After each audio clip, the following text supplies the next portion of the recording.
بسم اللہ الرحمن الرحیم۔ السلام علیکم، ہمارے چینل پر خوش آمدید۔ بچوں کے ذہن اتنے پختہ نہیں ہوتے کہ وہ ہر بات کو سمجھ لیں، ہر بات کی حقیقت کو جان لیں۔ وہ تو جیسا دیکھتے ہیں اسے ہی اپنے دل و دماغ میں نقش کر لیتے ہیں۔ ان کی آنکھوں نے ان تمام مناظر کو اپنے حافظے میں قید کر لیا ہوتا ہے۔ ان سب کے اثرات وہ کبھی بھی محفوظ نہیں رہتے۔ ایسے ہی معاملات مجھے اپنی زندگی کے سفر میں الجھائے ہوئے تھے۔ قاری صاحب، مجھے گھر جانا ہے، کہ وہ الفاظ تھے جو بچپن سے میرے ساتھ تھے۔ مجھے گھر جانے دیں پلیز، مجھے گھر جانے دیں۔ امی انتظار کر رہی ہوں گی، وہ پریشان ہو جائیں گی تم گھر نہیں جا سکتی ہو کیونکہ ابھی تم نے اور پڑھنا ہے۔ پڑھو بیٹھ کر۔ یہ الفاظ میرے ساتھ میرے ذہن کے اندر پلے بڑے ہیں۔ آج میں شادی شدہ ہوں اور 3 بچوں کی ماں ہوں۔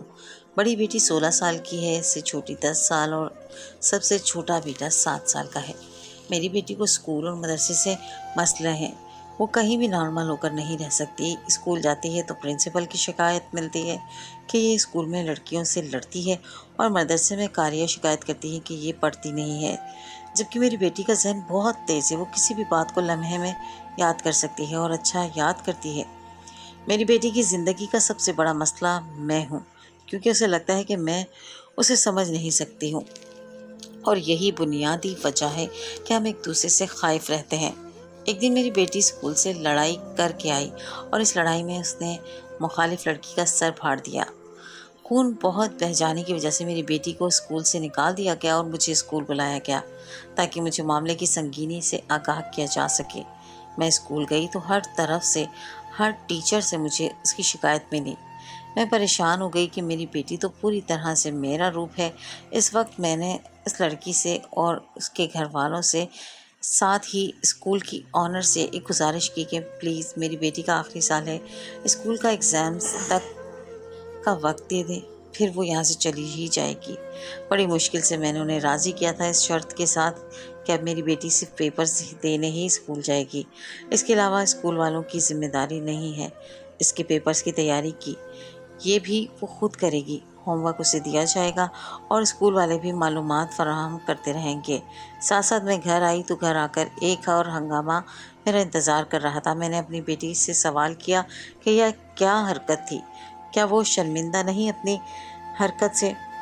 میرے ہر سوال کے آگے سے اس کا جواب تیار تھا، اور انداز اور لہجہ بہت ہی برا۔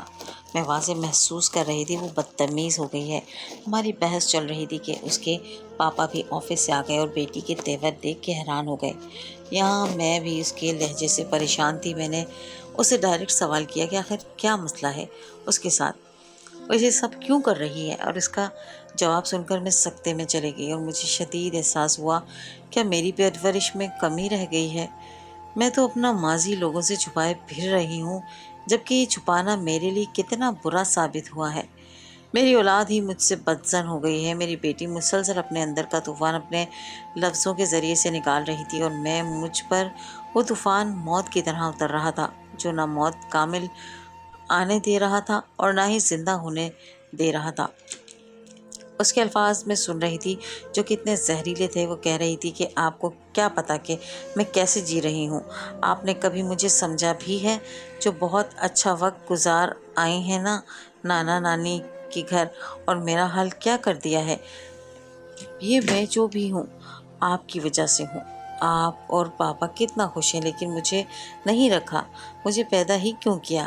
آپ نے جب ذمہ داری نہیں لیتی تھی۔ آپ ایک اچھی ماں نہیں ہیں، آپ بالکل بھی ایک اچھی ماں نہیں ہیں۔ آپ کو کیا پتا کہ اذیت کیا ہوتی ہے، ڈر و خوف کیا ہوتا ہے۔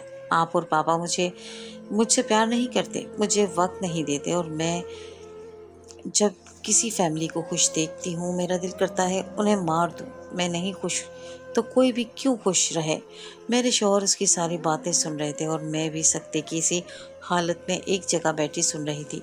جب وہ بول بول کر تھک گئی تب خود ہی وہ بھی میرے سامنے موجود میز کی کرسی پر بیٹھ گئی۔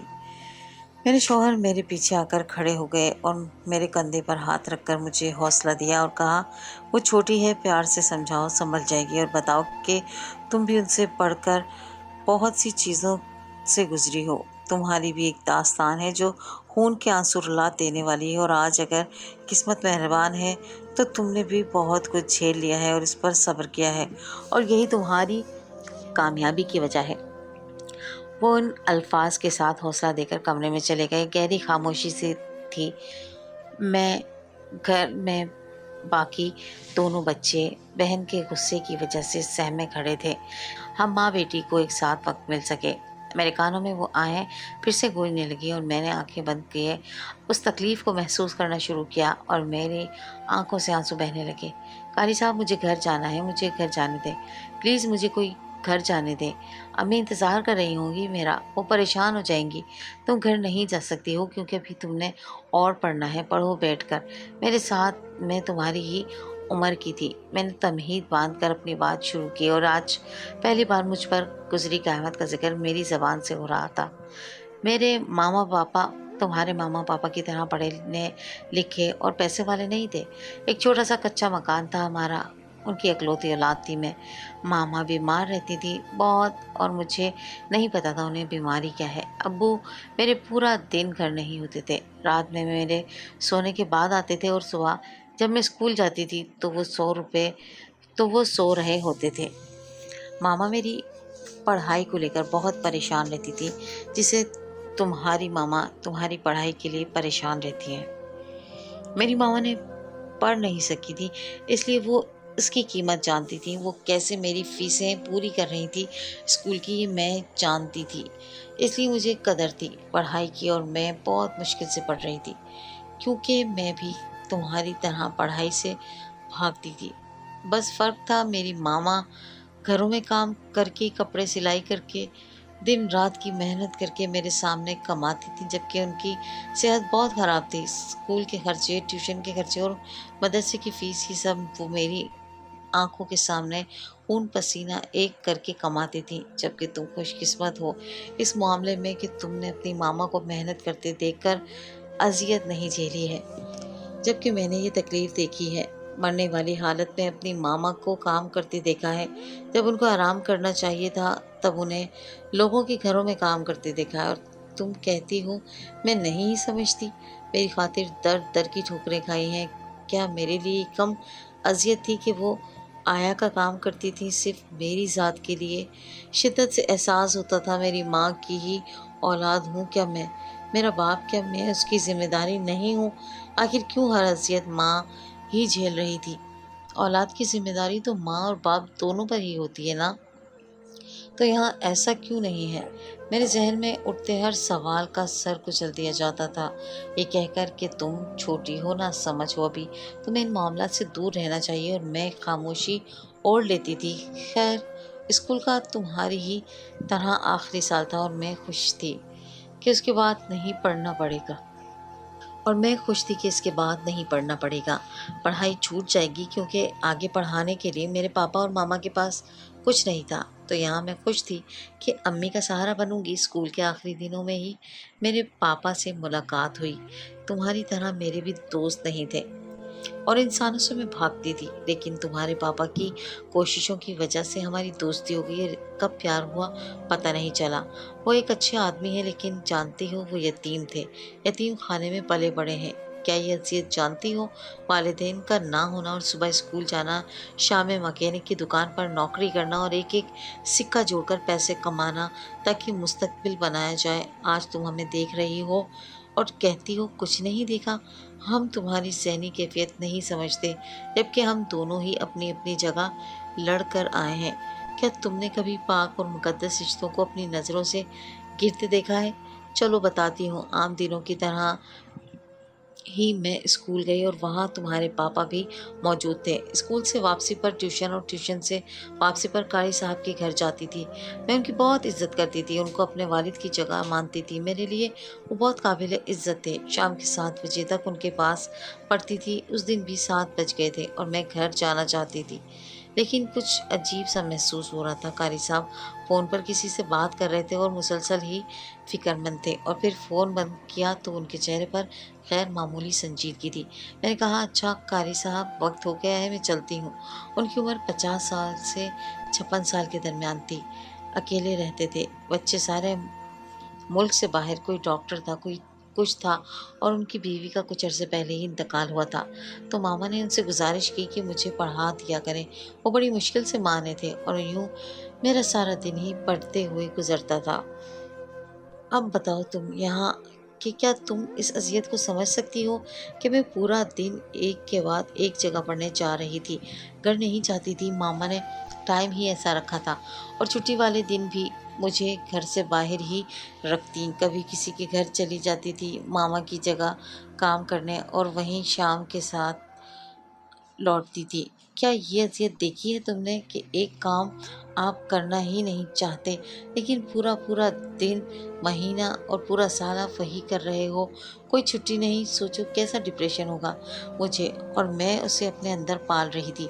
2 वक्त का खाना भी मुश्किल से मिलता था, सुबह बासी रोटी के साथ नाश्ता और रात का बस 1 वक्त का पेट भर कर खाना, और सारा सारा दिन भूखा रहना। उस दिन, जिस दिन कारी साहब को फ़ोन कॉल आई, उस दिन उन्होंने मुझसे 8 बजे तक बिठा कर रखा, और मैं परेशान थी कि अम्मी परेशान हो रही होंगी। मुझे घर जाना है। कारी साहब का अंदाज सख्त था, बदला बदला था। मुझे वहम सताने लगे। मैंने वहाँ से भागने की कोशिश की, लेकिन उन्होंने मेरा हाथ पकड़ लिया और जारहाना अंदाज में और मुझे कमरे में बंद कर दिया। और उनका कमरे में बंद करना था कि मेरी जान निकल गई। जान हलक में अटक गई। मेरे कमरे के दरवाजे के साथ बैठकर रोने लगी। 10 बजे के करीब कोई उन्होंने दरवाज़ा खोला और मैं वहाँ से उन्हें धक्का देते हुए भागी और बाहर का दरवाज़ा खोलकर घर में दाखिल हुई। लेकिन आज हैरानी हुई, दरवाज़ा खुला था जिसे मैंने बंद किया, और अम्मा मेरा इंतज़ार नहीं कर रही थी, वो सो गई थी। मेरा दिल डूब गया कि कोई ऐसी माँ भी होती है। अगले दिन मैं वहाँ नहीं जाना चाहती थी। मैं रो पड़ी। मुझ पे कल क्या गुजरी नहीं बताई गई अपनी मामा को कि उन्होंने ऐसा किया, मुझे कमरे में बंद किया, और किस तरह मैं खुद को बचाकर भागी। उस दिन मैं ट्यूशन से घर आई तो रोते हुए मामा मुझे खुद कारी साहब के हवाले कर गई, और आज भी यही हुआ कि मैंने 7 बजे घर जाना चाहा तो उन्होंने मुझे फिर कमरे में बंद कर दिया। मैं कमज़ोर थी, उनका मुकाबला नहीं कर सकती थी, और 10 बजते ही मैं दरवाज़ा खोलते ही तो मैं वहाँ से ऐसी भागती जैसे सजाए मौत से कैदी को रिहाई मिल जाती है। और ये रोज़ का हो गया कि रोज़ ही वो मुझे रोकने लगे, और अक्सर दिन यूं ही गुजरते। जब घर जाती तो खाना मेरे कमरे के बिस्तर पर मौजूद होता, और ऐसा माहौल होता जैसे सब सोए हुए हैं, और पूरे दिन की थकन ऐसी कि बिस्तर मिलते ही मुझे होश ना रहता। मैंने मामा से बात करने की ठानी और कहा कि मुझे कारी साहब के घर नहीं पढ़ना, वो मुझे घर नहीं आने देते। मुझे समझ नहीं आ रही वो ऐसा क्यों करते हैं। मैंने मामा से कहा स्कूल जाने से पहले कि मामा, कारी साहब सही आदमी नहीं है वो। अभी बात पूरी नहीं हुई थी कि मामा ने थप्पड़ मारा मुझे, और मुंह पकड़कर बोले कि शर्म नहीं आती एक ज़ईफ़ आदमी पर इल्ज़ाम लगाते। उनके चेहरे हाथ मुझ पर उठ रहे थे, और उनकी ज़बान तुम्हारी ही ज़बान की तरह ज़हर उगल रही थी। वो कह रही थी कि वो बुज़ुर्ग बंदा इस उम्र में तुम्हारी जिम्मेदारी उठा रहा है, हिफाजत करता है तुम्हारी, और तुम उसके बारे में क्या अल्फाज मुँह से निकाल रही हो। कई बातें सुनी मैंने उस दिन, और मेरी मामा ने मेरी एक भी सुने बगैर मेरे बारे में गलत फैसला सुना दिया। वो मुझे वहाँ रोक कर मेरी हिफाजत कर रहे थे। ऐसा क्यों कहा था मामा ने, मैं बस सोच कर ही रह गई। मेरी बात ही गलत हो गई। उस दिन मैं उसी हालत में स्कूल गई थी, और सब ने मुझे देखा था। सब समझ गए थे मार खा कर आई हूँ। क्लास में बहुत सी लड़कियों ने मेरा मजाक बनाया था, सब हंस रहे थे, और वहाँ सिर्फ एक लड़का था जो गमज़दा नज़रों से मुझे देख रहा था। कोई आगे नहीं बढ़ा, लेकिन वो अपनी जगह उठा और मुझे लेकर क्लास से बाहर चला गया, और मेरे बाल दुरुस्त किए, मुझे पानी पिलाया। उस दिन हम दोनों सब की नज़रों में आ गए। यहाँ तकलीफ़ के नए बाब खुले। जो चंद दिन थे वो भी अज़ाब हो गए। स्कूल में हर एक अपना हिस्सा डाल रहा था। टीचर्स अलग बातें सुना रहे हैं थी, हर सबक में शर्म और हया का मौजू ले आती, और क्लास की लड़कियां और लड़के चढ़ाते, तंग करते। वही दूसरी तरफ कोई घर पर हमें सुनने को तैयार न था, और कारी साहब की रोज़ की रूटीन में मुझे 10 बजे तक बिलावजह रोके रखते। मैं 16 साल की थी। तुम्हारी उम्र के ज़माने के सर्द गर्म को जानती थी, लोगों की गंदी नीयतों से वाकिफ़ थी, लेकिन मदरसा छोड़ना मेरे बस में न था। घर पर कोई सुन नहीं रहा था। वही स्कूल भी ख़त्म हो गया, बस पेपर्स थे और मेरी छुट्टियां हो गई। जब ये बात घर आकर बताई तो घर में मामा ने मुझे सिलाई सेंटर की नौकरी दिलवा दी और कहा पार्ट टाइम जॉब भी करो, पढ़ो और साथ मदरसा भी जाओ, घर फारिग नहीं बैठना। मैं मामा की हालत देख रही थी, जो कि दिन ब दिन सेहत कमज़ोर होती जा रही थी, और मैं बहुत सख्त परेशान थी कि क्या हुआ है। कभी सोचती इतनी मुशक्क़त की वजह से अब हिम्मत नहीं रही, लेकिन रोज़ कई नील पड़ा होता था। ये सब अजीब था। पूछती तो कहती आज फला जगह गिर गई, कल फला जगह गिर गई थी। सब परेशान होकर रह गई थी। ज़िंदगी उलझी हुई और तुम्हारे पापा से मेरा कोई राब्ता न था। सिलाई सेंटर जाते हुए मुझे तुम्हारे पापा मिले। एक दिन, उस दिन मैं बिना बताए पूरा दिन गायब थी। उनके साथ थी। हम दोनों ने एक दूसरे को शुरू से लेकर आखिर तक सारी कहानी बताई, एक दूसरे के बारे में जाना। इसे मेरी ज़िंदगी और हालात इसी तरह उलझे हुए लगे जैसे मुझे मेरी ज़िंदगी और हालात उलझे हुए लग रहे थे। हम दोनों ने इरादा किया कि हम दोनों एक साथ ज़िंदगी गुजारेंगे। मैंने वहाँ उससे ज़िद की कि मुझे कोई भरोसा नहीं ज़िंदगी का, मुझसे आज ही निकाह करो। तुम्हारे आगे पीछे कोई नहीं है और मेरा पापा और मामा के सिवा कोई नहीं। लेकिन वो दोनों भी अजीब हैं। साल भर होने को है और अपने पापा का चेहरा नहीं देखा मैंने। पता नहीं ऐसी कौन सी नौकरी करते हैं, और मामा मामा को कोई फिक्र नहीं है। तुम्हें अंदाज़ा है कारी साहब कितना अजीब अंदाज अपनाए हुए हैं। उनके घर जाना मजबूरी है। वक्त से पहले घर जाओ तो मामा अंदर दाखिल नहीं होने देती, और कारी साहब 10 बजे तक अपनी नज़रों के सामने बिठाए रखते हैं। मैं पागल हो जाऊंगी। तुमने मुझसे निकाह करना है तो अभी करो, अभी चलो मेरे साथ मस्जिद में, वरना रहने तो बात के लिए नहीं, बहाना बनाओ। तुम्हारे पापा से वहाँ बहुत बहस हुई, मेरी इतनी बहस कि मैंने निकाह से ही इनकार कर दिया, और फिर आखिर मेरी ज़िद्दी अंदाज पर उसने कहा कि कल इसी जगह मिलना। आज मैं किसी निकाह ख्वाह या मौलवी और गवाहों का इंतज़ाम कर लूँगा, और जो जो निकाह की शराइत हैं उनका भी इंतज़ाम कर लूँगा। मैं इस बात पर मान गई और अगले दिन उसी जगह मिलने का अक़द करके मदरसे चली गई। कारी साहब के पास जब मैं गई थी तो कई बच्चे थे, लेकिन मेरे बाद उनके पास कोई नहीं रहा था। अजीब अजीब बातें मोहल्ले वालों से सुनने को मिलती थी, क्योंकि अक्सर से बेशतर लोगों ने मुझे रात के पहर वहाँ से निकलते देखा था। अब तो आते जाते लड़के भी छेड़ने लगे थे कारी साहब के नाम से। मैं अगले दिन ठीक वक्त पर उसकी बताई हुई जगह पर पहुंची, लेकिन वो नहीं आया। दिन में सूरज सर पर आ जाने तक इंतज़ार किया, वो नहीं आया। अगले दिन भी इंतज़ार किया, उससे अगले दिन भी, और यूं मैंने एक महीना गुजार दिया। मैट्रिक के पेपर्स बिल्कुल सर पर थे और मैं रोज़ इंतज़ार करने लगी और जल्द ही मायूस हो गई। नाउमीदी ने अपने पंजे काट लिए मेरे दिल में, और मैंने अब तुम्हारे पापा के वादों पर मिट्टी डालकर पेपर्स दिए। पेपर्स ख़त्म हो गए। घर होकर भी बेघर थी। सुबह मामा निकाल देती और रात 10 बजे से पहले घर में दाखिल ना होने देती, और ये रात 10 बजे से पहले घर में दाखिल ना होने देती, और ये तक न सोचा था कि मैं लड़की ज़ाद हूँ। कुछ ऊंच नीच हो गई तो मैं भी लापरवाह हो गई। फिर गलियों में फिरना और नौकरी तलाश करना, कहीं कोई काम मिल जाए। नहीं, किस्मत में अभी मज़ीद आजमाइशें थी। आवारा लड़के की कहलाने लगी थी। मैं तुम्हारे पापा की तरफ से सारी उम्मीदें ख़त्म थी। अब कारी साहब की के घर ही पाई जाती थी।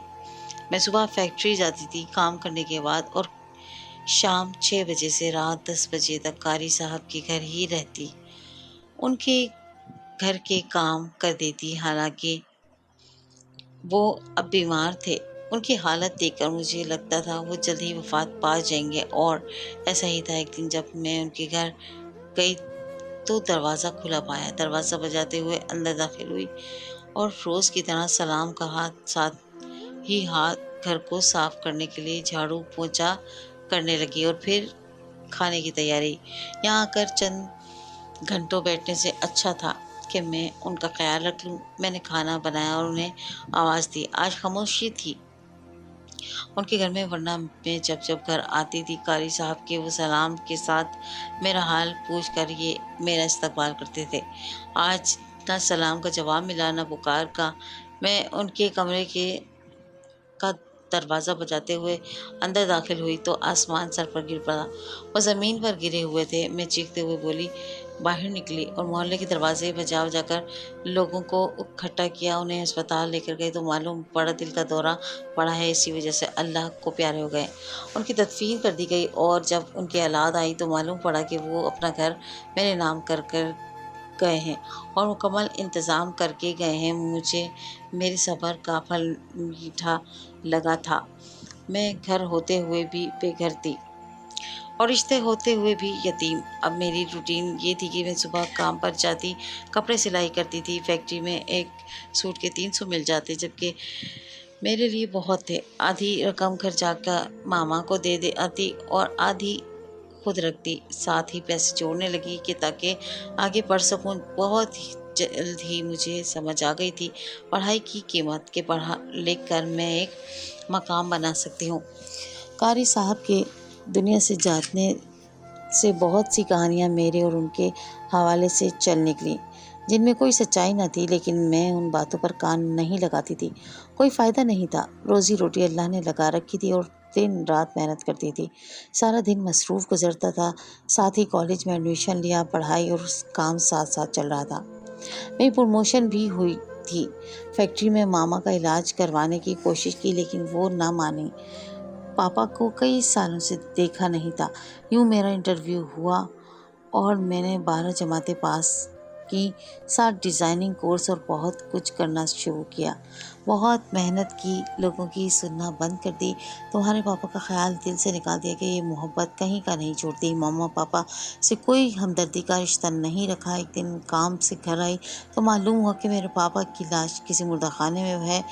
वहाँ पहुँची तो पुलिस के एहलकारों को पापा सारी जान पड़ताल के बाद मालूम हुआ मेरे पापा का ताल्लुक एक गैंग से था जो ड्रग्स बेचते थे और वो खुद भी ड्रग्स के आदी थे।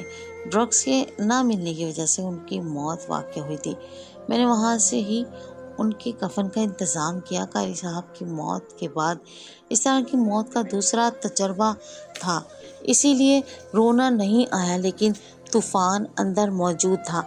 इसी हालत के साथ मैंने कफन का इंतज़ाम किया और वहाँ से ही उन्हें आखिरी नहलाकर कफन पहनाकर घर ले गए और यहाँ आई तुम्हारी बाबा से मेरी दूसरी मुलाकात हुई। अब बहुत संभाल लिया था खुद को, इसीलिए उन्हें देखकर दिल नहीं मचला। कभी दोस्त थे, इसीलिए उसका अफसोस कबूल किया और पापा को आखिरी आरामगाह तक पहुँचा दिया गया।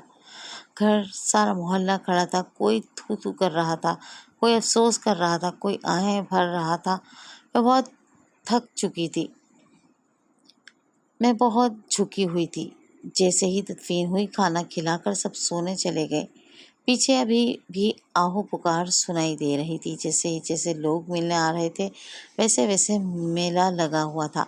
मामा भी सालों की भड़ास निकाल रही थी और मुझे अब समझ आने लगा था कि कारी साहब क्यों मुझे घर रोकते थे अपने, और मैं खामोशी से वहाँ से निकल गई। मैंने अपना सारा ही सामान कारी साहब के घर रख दिया था।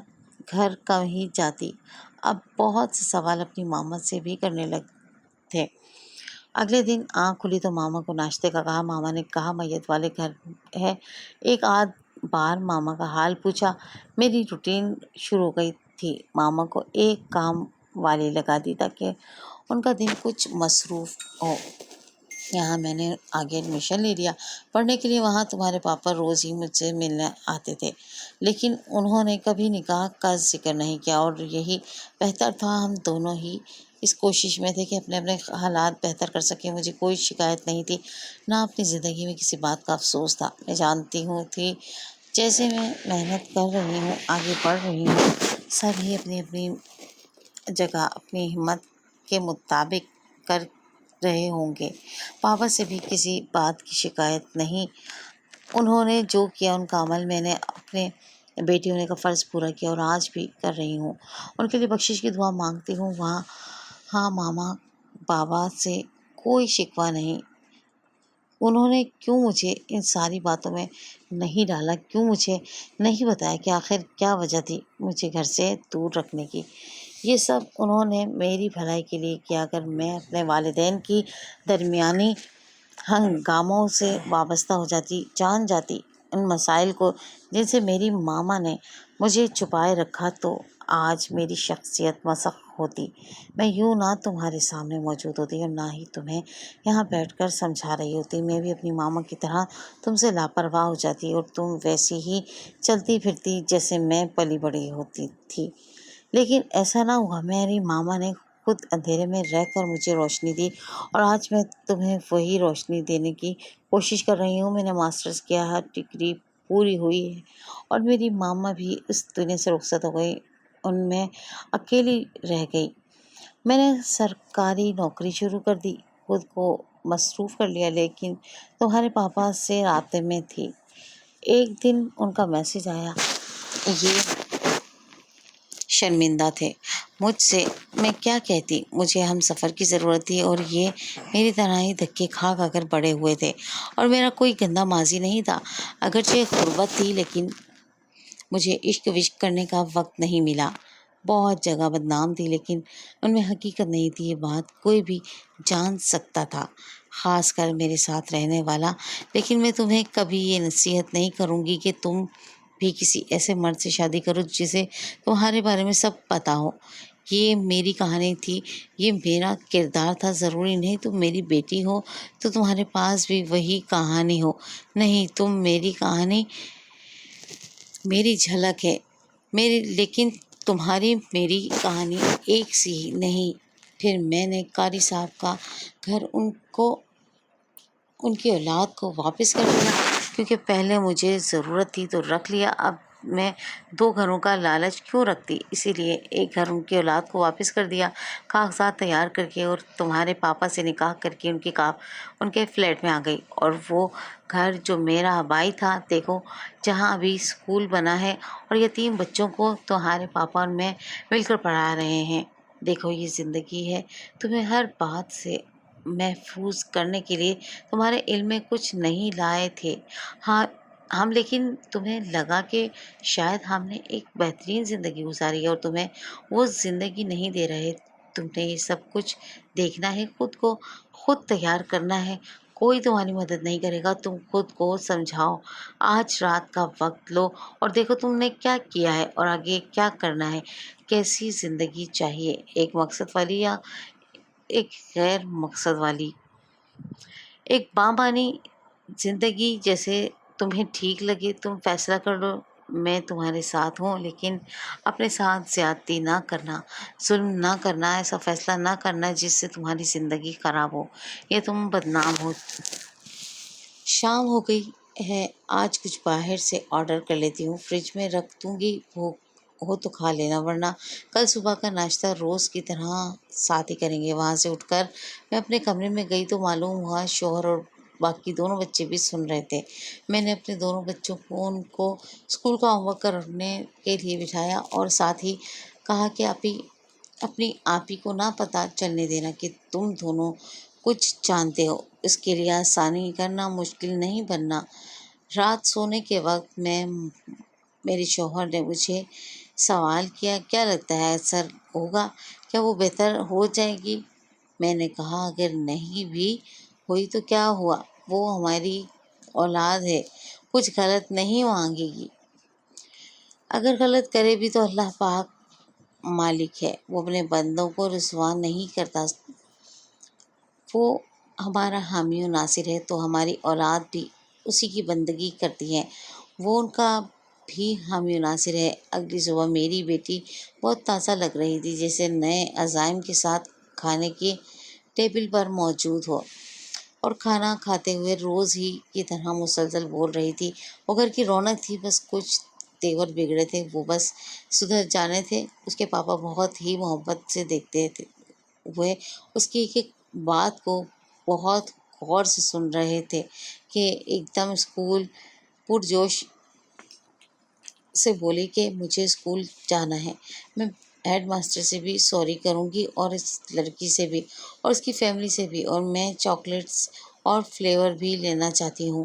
اگر ساتھ میں وہ پھر سے شروع ہو چکی تھی اور ہم اس میں بہتری دیکھ رہے تھے، لیکن یہ تو ایک رات کی بات تھی، ابھی ایسے بہت سے اقدام آنے لگے تھے جہاں وہ غلطی کرتی اور میں اور میرے شوہر اسے سمجھانے والے تھے